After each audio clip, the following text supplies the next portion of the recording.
চট্টগ্রামের সীতাকুণ্ডের সলিমপুর ইউনিয়নে অবস্থিত জঙ্গল সলিমপুরের ছিন্নমূল এলাকায় সন্ত্রাসীদের গুলিতে র্যাব ৭-এর এক কর্মকর্তা নিহত হয়েছেন। নিহত র্যাব সদস্যের নাম মোতালেব। তিনি ডিএডি পদমর্যাদায় র্যাবে কর্মরত ছিলেন। এই ঘটনায় আরও কয়েকজন র্যাব সদস্য আহত হয়েছেন বলে প্রাথমিকভাবে জানা গেছে। এছাড়া দুর্বৃত্তদের হাতে জিম্মি রয়েছেন র্যাবের অন্তত ৩ সদস্য। সোমবার ১৯ জানুয়ারি সন্ধ্যার দিকে জঙ্গল সলিমপুরের ছিন্নমূল এলাকায় এই ঘটনা ঘটেছে। র্যাব কর্মকর্তা নিহত হওয়ার বিষয়টি নিশ্চিত করেছেন চট্টগ্রাম জেলা পুলিশের অতিরিক্ত police super crime and F Sirajul Islam. চট্টগ্রামের জঙ্গল সলিমপুরে গত ৪ দশক ধরে পাহাড় কেটে গড়ে তোলা হয়েছে কয়েক হাজার অবৈধ বসতি। এই দখলদারিত্ব ও প্লট বাণিজ্য টিকিয়ে রাখতে সেখানে গড়ে তোলা হয়েছে এক দুর্ধর্ষ সশস্ত্র বাহিনী। এলাকাটিকে বর্তমানে একটি নিষিদ্ধ নগরীতে পরিণত করা হয়েছে, যেখানে বাসিন্দাদের জন্য রয়েছে বিশেষ পরিচয়পত্র। বহিরাগত তো বটেই, এমনকি পুলিশ বা জেলা প্রশাসনের কর্মকর্তাদের প্রবেশ অধিকারও সেখানে নিয়ন্ত্রিত। একাধিকবার অভিযান চালাতে গিয়ে আইন শৃঙ্খলা রক্ষাকারী বাহিনী সেখানে ভয়াবহ হামলার শিকার হয়েছে। এই অপরাধ সাম্রাজ্যের নেপথ্যে রয়েছে ২টি শক্তিশালী পক্ষ।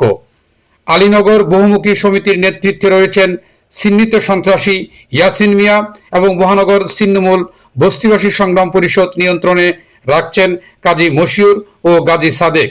বর্তমান এই দুই সমিতিতে সদস্য সংখ্যা প্রায় ৩০,০০০। প্রশাসনের উপর হামলার ইতিহাস বেশ দীর্ঘ ও রক্তক্ষয়ী। ২০২৩ সালের ১৪ সেপ্টেম্বর জঙ্গল সলিমপুর উচ্ছেদ অভিযান শেষে ফেরার পথে প্রশাসনের উপর নারকীয় হামলা চালানো হয়। এতে তৎকালীন নির্বাহী ম্যাজিস্ট্রেট মোহাম্মদ উমর ফারুক এবং সীতাকুণ্ড থানার ওসি সহ অন্তত ২০ জন আহত হন। সন্ত্রাসীরা ককটেল ও ইট পাটকেল নিক্ষেপ করলে পরিস্থিতি নিয়ন্ত্রণে পুলিশকে গুলি চালাতে হয়। এর আগে ২০২২ সালেও একাধিকবার র্যাব ও পুলিশের উপর হামলার ঘটনা ঘটে। প্রশাসনের পক্ষ থেকে মাঝে মধ্যে পাহাড় কাটার সরঞ্জাম জব্দ করা হলেও তাদের প্রস্থানের পরেই পুনরায় শুরু হয় প্রকৃতির বুক ছিঁড়ে মাটি কাটার উৎসব।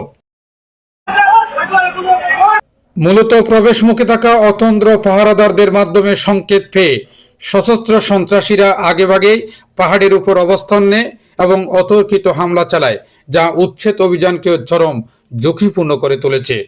জেলা প্রশাসন সূত্রে জানা গেছে, প্রায় ৩,১০০ একর আয়তনে জঙ্গল সলিমপুরের রিং রোড সংলগ্ন প্রতি শতক জমির বাজার মূল্য প্রায় ৯ থেকে ১০ লাখ টাকা। সেই হিসেবে সরকারি কাজ জমি দখলের বাজার মূল্য প্রায় ৩০,০০০ কোটি টাকা।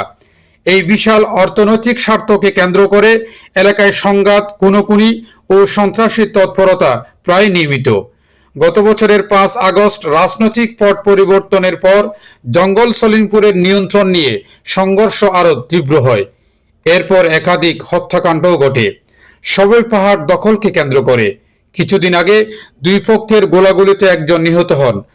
পরদিন সংবাদ সংগ্রহ করতে গেলে সন্ত্রাসীদের হামলায় শিকার হন ২ সাংবাদিক। News desk, Purbadhara.